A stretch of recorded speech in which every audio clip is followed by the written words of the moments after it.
Assalamualaikum warahmatullahi wabarakatuh.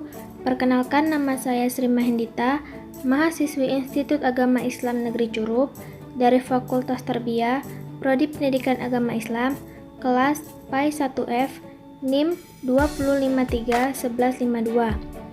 Baiklah, di video ini saya akan mempresentasikan tugas bahasa Indonesia saya tentang kedudukan bahasa Indonesia pada perkembangan teknologi.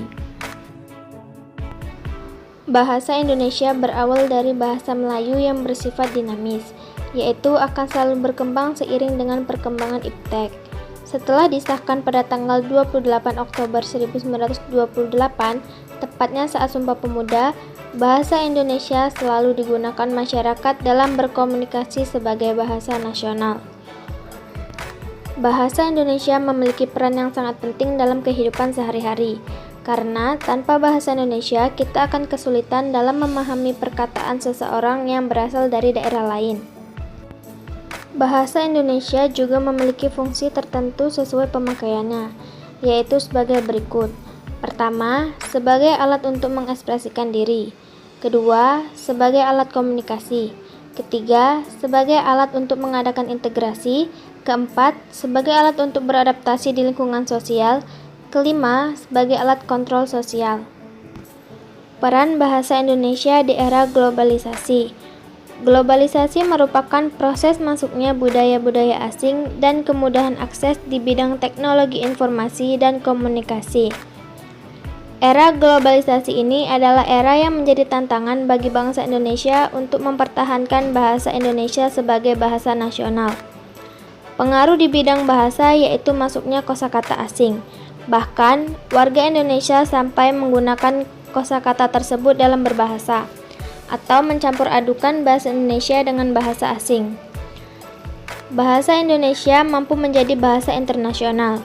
Hal ini didukung dengan penggunaan bahasa Indonesia di luar negeri oleh warga negara asing yang mempelajari bahasa Indonesia. Dampak perkembangan teknologi informasi dan komunikasi terhadap bahasa Indonesia. 1. Dampak positif. A. Meningkatkan pengetahuan masyarakat tentang bahasa Indonesia. B. Meningkatkan produktivitas buku-buku terjemahan ke dalam bahasa Indonesia. C. Bertambahnya kosakata ke dalam bahasa Indonesia. Secara langsung penambahan kosakata bahasa asing ke dalam bahasa Indonesia sangat cepat. D. Bahasa Indonesia sebagai kandidat bahasa internasional. Hal ini ditandai dengan munculnya pusat studi bahasa Indonesia yang ada di beberapa universitas terkenal di dunia. 2. Dampak negatif. A. Tidak lagi menggunakan bahasa Indonesia dengan baik dan benar. B. Hilangnya sedikit demi sedikit budaya asli Indonesia. C. Campur kode. Bahasa asing sebagai bahasa pergaulan yang mendominasi penuturan di dalam penggunaan perangkat teknologi informasi dan komunikasi adalah yang paling banyak menarik minat masyarakat Indonesia. Oleh karena itu, kita sebagai penerus bangsa harus menyadari bahwa pentingnya berbahasa Indonesia dalam berkomunikasi, serta untuk menjaga keaslian bahasa Indonesia. Demikianlah yang dapat saya sampaikan. Jika ada kesalahan pada kata-kata, saya mohon maaf. Kepada Allah saya mohon ampun. Saya akhiri.